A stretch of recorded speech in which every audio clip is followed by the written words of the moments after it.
Good evening.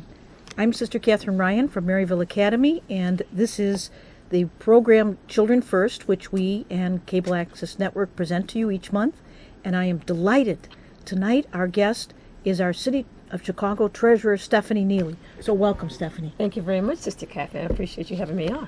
And I know, and I'll tell our listeners that our City Treasurer has just had a very busy schedule today, as always, and has just come from another engagement of an interview. So I want to thank her very much for coming tonight. My pleasure. My pleasure. Making time for us. My pleasure. This is an opportunity for our audience, who we hope includes a lot of parents, family members, to learn about the services of the Office of the City Treasurer and ways that will help them and their families, and maybe in small businesses if you have small businesses.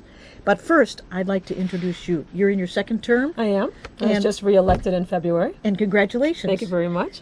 And can you tell us about your background? Who is Stephanie?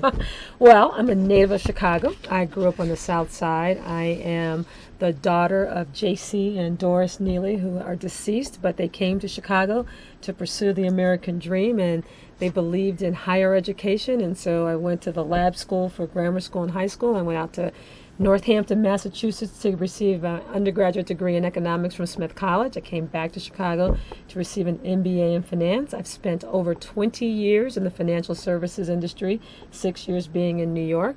And I was minding my own business about 5 years ago when Mayor Daley asked me to be his running mate as city treasurer. And I must admit, I'd never thought about running for elected office, but loving the city the way I do, I was quite honored, and I am humbled to have the opportunity to serve my city. Well, that's great. And what a wonderful background for this. And can you tell us, what is the Office of the City Treasurer? What does the City Treasurer do? A lot of people aren't aware that I am one of 3 citywide elected officials, the mayor, the treasurer, and the clerk. And my statutory responsibility is to protect all of the city's money. So I manage a portfolio of about $8 billion, that's with a B, dollars. I protect the money, I invest the money, and I provide liquidity when City Council decides to spend it. And so since being elected to my first term, I've earned about $475 million for the city. I have a $2 million budget, so I always say that's a good return. Give me $8 million, I give you back $475 million. I also am a trustee on the city's pension funds, and I try to be an advocate for small businesses and for financial literacy to make sure we're teaching our children and our adults that they have choices that they can make with their money. Well, that's really a lot more we have to explore. But let me just share with our viewers your contact information. Stephanie Neely, she's the treasurer of the City of Chicago.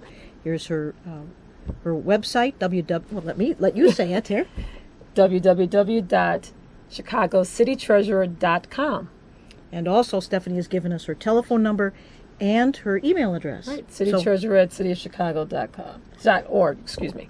So thank you we'll show that again a little later for any of the viewers who want to find it. But I think, given your background and what you're talking, I would like you just to tell us one more time. How much money did you make for the City of Chicago? We've made about $475 million in the last 4 years. That's outstanding. Right. That's great. So all of the taxpayers listening should be very happy that Stephanie Neely is our city treasurer and that she's the person who's protecting our money. So now tell us about your family. Well, my father and mother are from rural Mississippi. My father was from a small town called Grenada, Mississippi, and my mother was from a small town called Carlton. And my father was one of 13, and my mother was one of 13, and I'm an only child. Fancy that. And you have a lot of uncles and aunts. I have a lot of cousins. I always say there are about 100 of us Neelys out here. And my father and his brothers came to Chicago, uneducated black men from rural Mississippi, to really have a great lifestyle. And he and his brothers had neighborhood gas stations throughout the south side of Chicago. And I just recently received a wonderful email from a man who said, I didn't realize you were one of those Neelys, those Neely Brothers Shell Station Neelys, until I saw you inaugurated. So my family had a great name and a great reputation. And my cousins, my female cousins, we were never raised to take over the family business. We were supposed to go out into the world and be the doctors and the lawyers, or in my case, the finance professionals. And my male cousins were going to take over the business. So when I told my father I was not going to be the first doctor of the family, I was actually going to go to business school, he looked at me and he goes, if you have to go to the business school to learn business, you'll just never get it. Because in his mind, business was something that was just innate and you were out there. And so the fancy term now is entrepreneur, but back in the day, we just called him a small business owner. He was was just a gas station owner. Grease, dirt underneath his fingernails, but worked very hard to make sure I had a wonderful life that I'm passing on to my young son. And did you also go over to the gas station sometimes, see the business and operation? I did. I know how to pump gas. I was telling a story to someone. I was in college and I had a flat tire and I was being a little prissy. I was like, oh, I don't know how to change a flat tire. And I could hear my father's voice like, no, you know how to change a flat tire. So I did. I would go pump gas. I'm actually an equestrian, and my whole goal when I was in high school was to earn enough money to buy my own horse. And so every penny dime I could save from the gas station, I actually did buy my own horse. You did? So I did. So I did spend a lot of time at the gas stations, and it was just great because it was back when there was full service, and it was very much a community, and you were all about helping your neighbors. And my father was teased once he had the most expensive gas on the south side of Chicago, and he said, no, actually my brother does. But he was the one. He and his brother, they were the ones out there shoveling the alleys and not charging people, because it was all about service and not necessarily money all the time. Well, that's a great message that we need to keep for Yes, today. we do. And your mother, tell us about My your mother. mom went to DuSable High School. She moved Okay. to Chicago when she was an infant. She was the baby of 13, and so I have several cousins who are older than me, but she was a twin, and she went to DuSable High School and was met my dad and was a stay-at-home mom. And again, I don't know if they necessarily wanted to have children. So when I came along, I was just the apple of her eye. And unfortunately, she passed away during my first campaign. And she was very proud. She wasn't really excited about me running for office because she said, well, you realize you're going to make a third of what you used to make. And she just couldn't get her arms around the fact that I was going to give up my, as she called it, my good paying job at Northern Trust to run for elected office. But she worked my campaign office and she was very proud. My son, I'm actually a single mom, my son was the apple of her eye, so it was all about him. But now he's the next politician in the family, so I think it all comes around full circle. And your son's name is? Justin, he's 12 years old, and I haven't seen him in several weeks. He's actually been at camp, so I miss him. And he'll be back soon, I bet. Very soon. Oh, Very that's soon. great. Very, very soon. Well, what a wonderful family story. Thank you. That's great. Thank you. And so you come to public service, Right. and what was maybe one of the first surprises you had when you went into the city treasurer's office? I must admit that I would be at meetings and then it would be reported in the media, and I would go, well, I was at that meeting, and that's not exactly how things go down. And I think in this 24-hour news cycle, we get very dependent on what we see and hear on television and read in the paper, but it's not necessarily accurate. And so we have to be very diligent to make sure we're getting the right information, because it's not always reported accurately. So that was the biggest surprise. That, I remember growing up and watching the evening news with my parents. That was one of the things we did. And now I sort of look at it and I shake my head like, no. So that was a surprise, I must admit. Well, and now that you're into the second term, you're probably used to some of that. I am. And you've actually begun quite a number of programs. I want to make sure we have time for you Sure. to talk about them. One of them that you launched is called Bank on Chicago. Bank on Chicago was just launched last week. Oh. And it's something that my staff has been working on for almost 3 years. When I first became treasurer, I personally wanted to put all the payday lenders out of business. I felt that they were predatory and they were taking advantage of our most vulnerable citizens. So I wanted to put them out of business. But then I realized there was actually a demand. Not everyone could just walk into a bank and open up a checking account. If you had any history of bouncing checks or if you had bad credit, you couldn't just open up a checking account. So it was actually a needed service. So we decided to address the demand. And Bank On is a second chance checking account to give people an opportunity to come into the mainstream of the banking world. And some people say, but banks charge a lot of fees. We've actually worked with some wonderful partners who have agreed to lower their fees. And so you can go to my website, chicagocitytreasurer.com, and find out information about Bank On. I'm going to put that back on Sure. again so our And viewers can see it. We have probably 100 different branches in the city of Chicago. We're very focused on 16 different areas right now that are underserved, but we actually have about 100 branches with Citibank and Harris and JP Morgan Chase. Oh, great. Now, I understand that we have a caller, so perhaps we can take the call first, and then I'm going to come back to this. Do we have a caller? Yes. Good evening. Good evening. Good evening. Hi, my name is Marion Hayes, and I just wanted to congratulate the treasurer on being a fellow Mississippian. I have an exhibit at University of Illinois at Chicago in the African American Cultural Center, and it's dealing with Clarksdale, Mississippi. It's where my relatives came from, and I hope to have the exhibit in other places throughout Chicago, because there's so many famous Mississippians here in Chicago, and the treasurer, along with Oprah. Well, I think that's a great comment. Chicago is known as a city of immigrants. Right. And my family migrated here for the American dream. And we often forget about the great migration that occurred in the 40s, the 50s, and the 60s. So thank you for that. I hope your exhibit goes well, because it is important to remember that not only immigrants make up this wonderful city, but migrants do as well. Absolutely. So thank you to our caller. And I want to take you back now to Sure. Bank on Chicago, which is really helping support persons who you said need some funds but might not be able otherwise to open a bank account. So you can open up a checking account, because what we were finding is people were spending $65, $70 just to have their checks cashed. And $65 and $70 in this economy can go a long way. That's right. And so if you go and you have actually one of these bank on accounts, we have partnered with these banks to keep the fees very low and to give people a second chance to open up an account and become part of the financial mainstream. So we're really excited about it, because we really think people will be able to spend more money, and obviously the more money they spend, the more taxes I get to manage. So I'm very excited about that. But in all seriousness, we want their money safe. We don't want people to carry a lot of cash. We don't want people putting money underneath their mattresses. We want them to become part of the financial mainstream, where they actually have their money that's insured in a bank that they have access to, that can grow and work for them. My mantra is, it's your money, your choice. We want to make sure people are making very wise choices with their money. So for our viewers, if they have a question about it, want to open such an account, if they go to your website, Yes. you'll have the information Yes. there for them. Yes. So we don't want to lose this opportunity, especially for families that may want to begin to build up some funds to take care of their children. This is a great way, and the banks are going to be accommodating, Yes. because our city treasurer has already spoken to them about. They've been great working. partners. They've been great partners. Great. Now, I also understand that you were recently in England and gave a was. presentation. I was actually in Birmingham, UK, to speak to the SIPFA organization, which is an organization of local governments in the UK, and it's their big finance organization. And I spoke to them about the challenges that we're having here in America versus some of the challenges they're having in the UK. And it's tough times all over the place. But I must admit, they're very focused on certain things that we're not focused on in this country. They're very focused on green alternatives. Yes. And they are not joking about it. They are very focused. If you have an SUV in the UK, you are way off the mainstream. They are very focused on conserving energy, and then also the way they're dealing with their pension problem, which is very different than how we're dealing with ours. They're being very proactive. But one of my favorite stories that I heard when I was in the UK was a program about reacclimating ex-offenders into society. And I said to them, so how are you incenting corporations to do this? And they said, we aren't.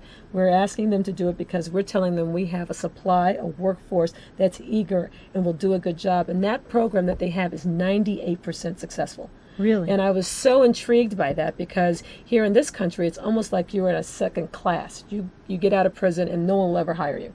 You're done with. You can forget it. And they're really talking about, they get these companies to go in 3 months before they're released from prison to really train them. And again, it's a success rate of 98%. That's something I believe that we really need to look at emulating. So it was a great trip, and I did learn a lot.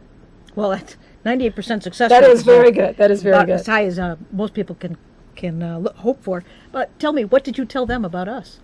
Well, we talked about our debt crisis here, and I was somewhat surprised that they're not focused on our debt crisis. We sit here in America and we think we're the center of the universe, and they're like, yeah, you've got your debt crisis, but we've got Italy that we're worrying about, the Right. third largest economy in the European market, and then there's Greece, and then you can go down the list. So they were very focused on that, and they're actually surprised that we even have a debt ceiling, because most countries don't have debt ceilings in Europe. So they were surprised by that. So we were talking about that, and the ramifications of we're downgraded, and it was just a great exchange of ideas and getting their perspective.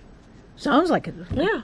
Now, I have to ask you, I understand you also have a program on financial education. Yeah. Not that everything you've been talking about isn't also financial education, but you have a specific program.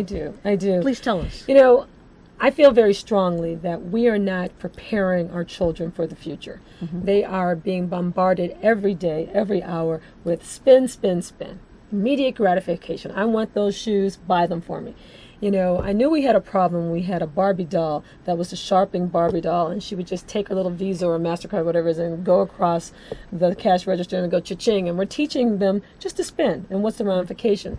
So I was, again, when I first became treasurer, I wanted to impact all 400,000 Chicago Public School students with a financial literacy curriculum. And, teachers are under so much pressure to be performing and to teach to the test that they aren't really given the opportunity to be creative. So we became creative, and we actually went through the teacher librarians to teach our financial literacy curriculum. And it's something that we fundraise. There are no city dollars that are involved in that, to make sure we're getting the message of these are the choices your children can make. I work with a woman named Susan Beecham, who is part of the money savvy generation, who I met way before I was treasurer, and she gave my son this piggy bank, and it was divided into quadrants. First quadrant was to save, the second was to spend, the third was to donate, and then the final one was to invest. And my son, even though he's 12, still has that piggy bank, and it's something that we talked about every day. Some parents are afraid to talk about money with their children. They believe that's an adult conversation, but how do you prepare them to, balance a budget? When I was a child, one of my tasks was to balance the checkbook and to write checks, and that was my father's way of saying, okay, money comes in, but it most definitely goes out, and you need to know that. And so this is our way of making sure we're preparing our children to be financially savvy adults in this economy. And so how does that program work? Do you go into the public schools yourself? We do. It's actually a voluntary program as we speak. The first year we did it, it was K through 12th grade, and then we went K through 8th grade, and this past year we just did 3rd and 5th graders, because we found out the data showed that that's when they really can absorb this type of information. To date, we've impacted close to 240,000 Chicago public school students with the financial literacy curriculum, and frankly, I won't be satisfied until we get all 400,000. Well, so we're going to keep working, but it's through the program that the Federal Reserve Bank does, which is called Money Smart Week, and that's when we actually start our program with the Chicago Public Schools. So it's very short, but every little bit adds up, in my opinion. And do you hear some feedback from the children after the hearing? I do, and I also get people writing me saying, "Oh, I got your coloring book, and it's so great, and I didn't know how I was going to figure out how to talk to my kid about this." So we've gotten some really, really positive feedback, because you can't say to people, "We're going to take away your ability to learn," and say, "But oh yeah, manage your retirement money." Well, most Americans can't tell you the difference between a stock and a bond, but you want them to manage their retirement money and their pension funds. We got to set people up for success. Right.